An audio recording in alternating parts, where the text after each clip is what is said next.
Welcome into the DNVR Avalanche podcast presented by DraftKings Sportsbook. Use code DNVR when you sign up for a new account to get amazing odds boosts every single day.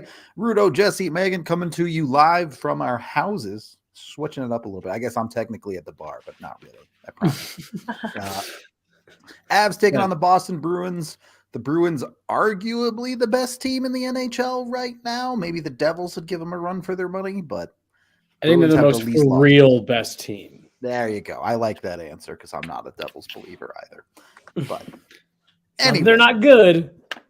They're just not there yet. Would be a tough challenge on any night for the Avs, certainly, but not made any easier by the injury troubles.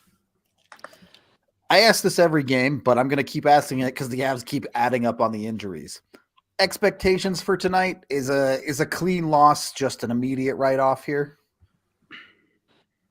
What do you mean by clean? Boston handily takes the victory. For me, I'm just in a game like this.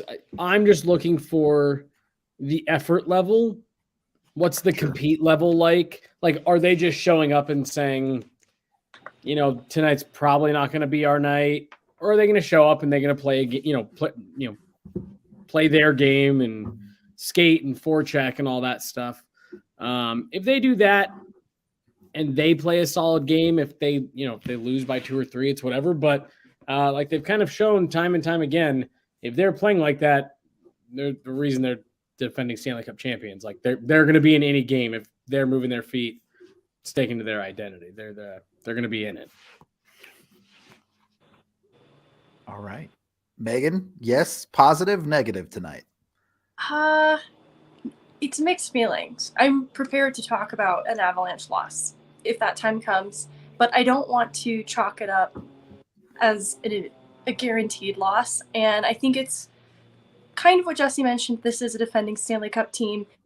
I don't like to point to a team made up entirely of AHL Colorado Eagles as a reason to write this off as an immediate loss, because I just don't think that's a good enough reason. That is a fair reason to point to context why a lot of the depth is in flux right now. But it's still a team that has Cale Makar, Nathan MacKinnon, Mikko Rantanen, an excellent goaltender. I think, is it Frankie who's starting tonight? Mm-hmm. Yep. Yeah. I think I saw that Frankie was starting, which is still good. It tests even what we know Frankie to be for this team too, that I would still not want to write off that team made up of those players off immediately. But I also don't want to insult to the players that are here, the Jason Megna, the Anton Blades, in saying, it's a guaranteed loss. I think it's a disservice to the organization because it is also a team that has Jared Bednar behind the bench. And that is a well-coached team. I think it's actually a really interesting coaching matchup tonight because I think these are two very well-coached teams. And Boston is actually pretty well listed. I'll bet. I'm rooting. I hope everyone has fun. I mean, look, I guarantee you the Avs locker room, their expectation is to win every game, right? They go into the game expecting no matter what their lineup looks like, no matter what the other teams look like, they want to go out there and win. So I would certainly hope for a good effort from them, but also wouldn't be surprised if this one got out of hand early, if they were like, all right, let's just get on to the next one. With that being said, total side note, game note here. Boston, like they're wearing these reverse retros like every other night, it feels like. Yep. They wear them a ton. They're wearing them again tonight. So the Avs are in their dark jerseys tonight. Just as a visual heads up. I'll throw you off at first. Neat. So look, for what it's worth, wouldn't be the first team in this situation. The Avs did this to Vegas earlier in the year. They were one of their 2 losses early in the season. So Avs are entirely capable of winning this game. Don't kid yourself on that. Well, look, let's also not go without pointing out that over the last couple of seasons, we've seen these guys. We've even we've had conversations with them. They've told us they like.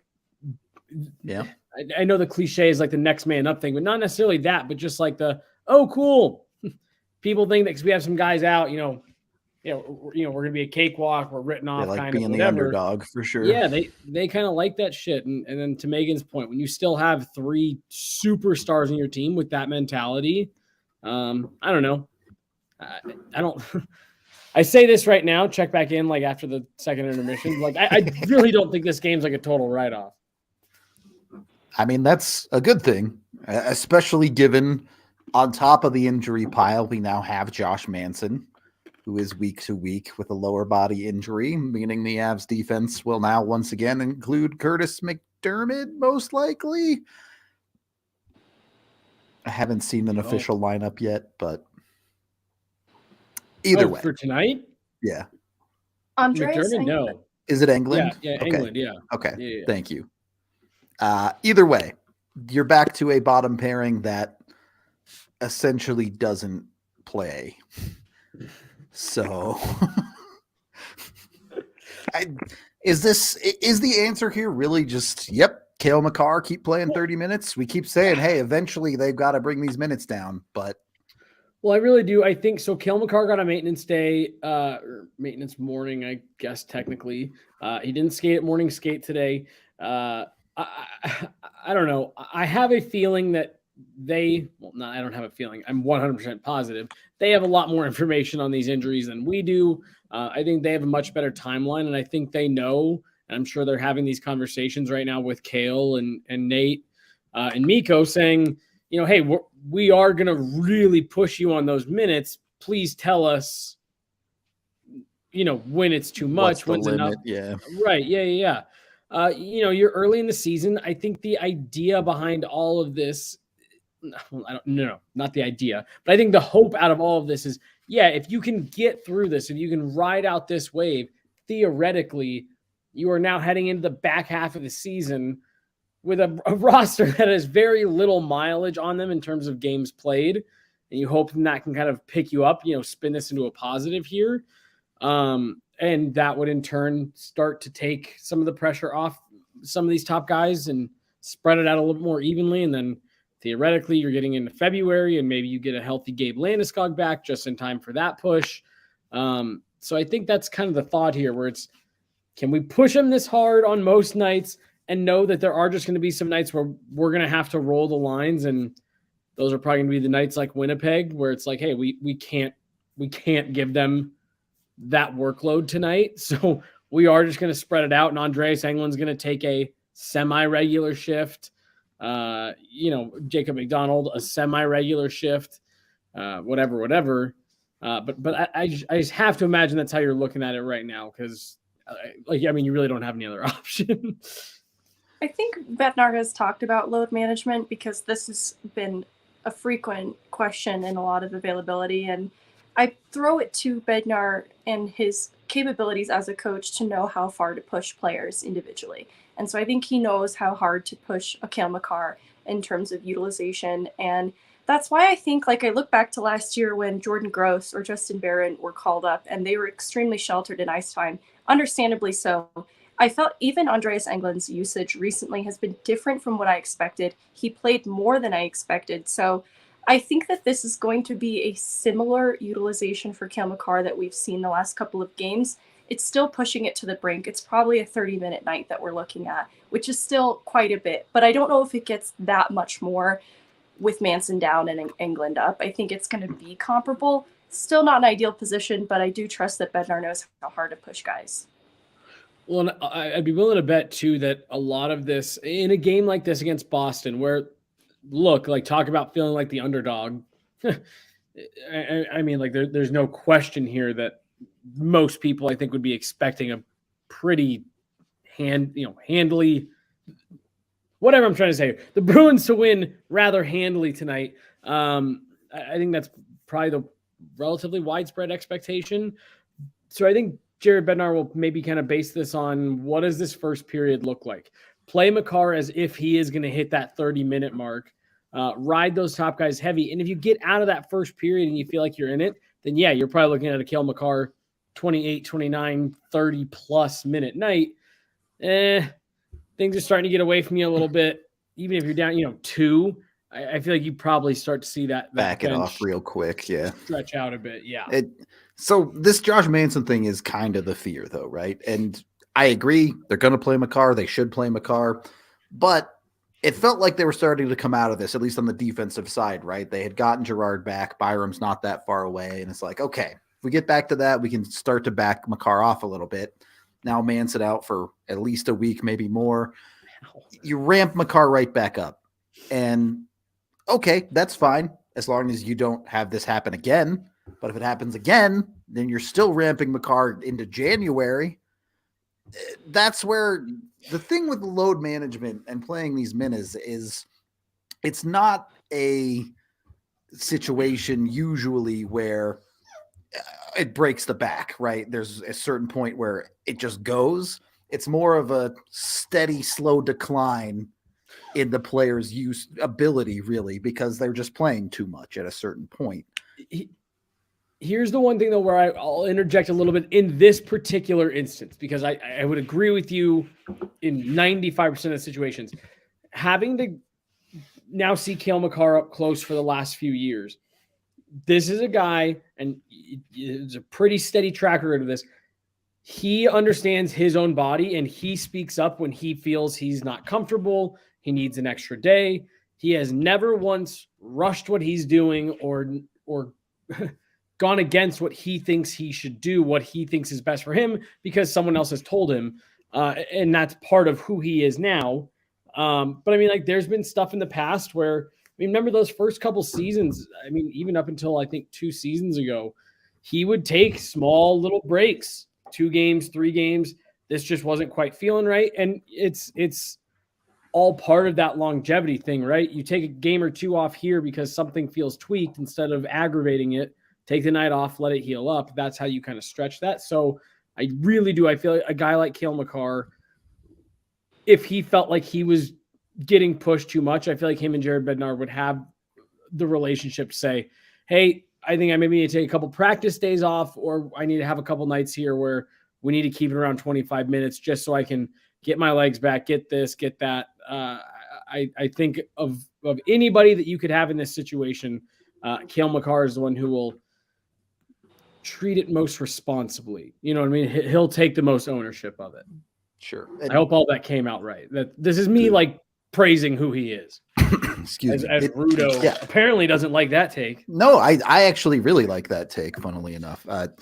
We see going back through Makar's career, it's not just the days off. In his rookie year, his first 2 years, we saw some of those nights where he'd get to that 25-minute mark, and it was clear by the end of the third period he was just out of gas. So he is a guy who understands what it takes to be in this kind of shape and to play this kind of hockey. So it's not like he's flying blind here. Yeah, great point.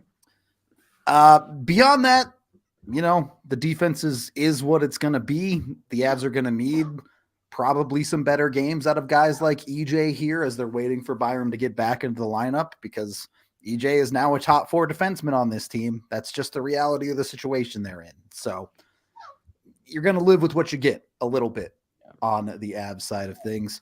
Any final thoughts from you guys before we get to the bets on this hockey game? I don't think so. Not for me. Meg Dog. I think it's interesting to see that Martin Kaut joins the team, but it appears that Foodie will still get this game, and Kaut's probably going to play in the next one. That's just how it looks, and it reinforces giving Foodie a real look at the NHL level. And I just appreciate that the organization stood true to letting that experiment and that analysis of what Foodie's like at the NHL level really happen, and giving him 3 games to do it. I mean, unless he's not playing tonight. It just seems like he is. Well, and it makes sense too, right? When you're looking at what the Avs have done, Olausson got 1 game. It's also his first year pro in North America. This is because of the way things worked out, Foodie's 3rd year pro. So there's an expectation that he should be a little bit more ready than Olausson is. So they're giving him that extended look the same way they've given Ranta a little bit more of a look.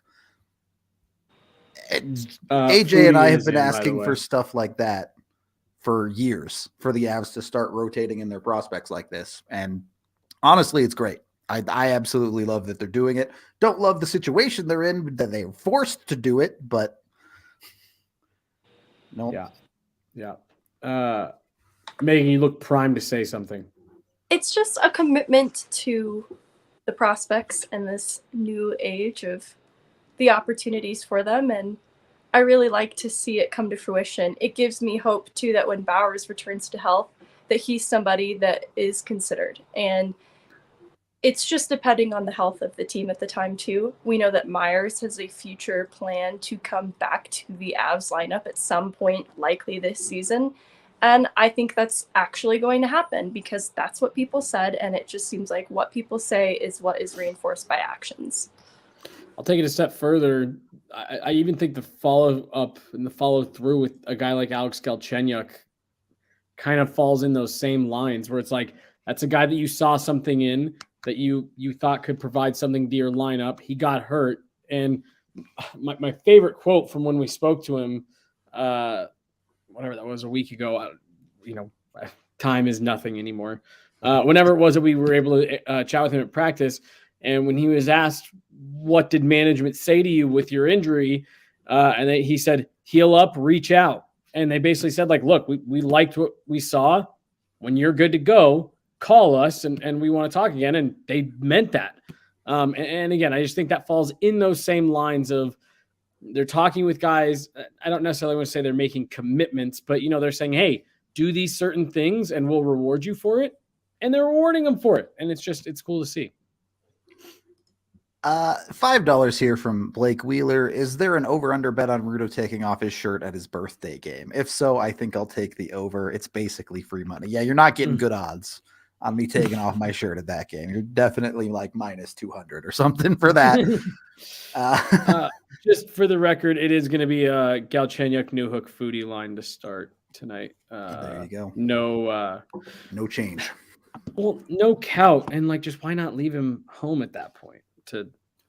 No. Yeah. Have him meet you in the next city. You would think, but you never know. Maybe somebody was questionable that we don't know about. I don't know. I just work here. Anyway, I'm assuming Blaze didn't send in any bets. Yeah. So, look, obviously I'm not a huge believer in the Avs tonight, but they are plus money, plus 140 to take the Avs straight up tonight. So when the Colorado Avalanche right now are plus money, almost regardless of the situation, it's worth just taking a swing at it because you get that so rarely. We get into the back half of the season and assuming these injuries stop piling up to this level at some point, you will never you won't ever see them on plus money. So take it when you can. Beyond that, goalie props, Frankie to make over 29.5 saves. I have a suspicion that one might come into play tonight. It is minus 125 to be fair. So not great money there. Mikko, he's got to be going if the Avs want to win. Over 3.5 shots, plus 135. So you got some options out there with the players. Ooh, here's a great quick same game parlay.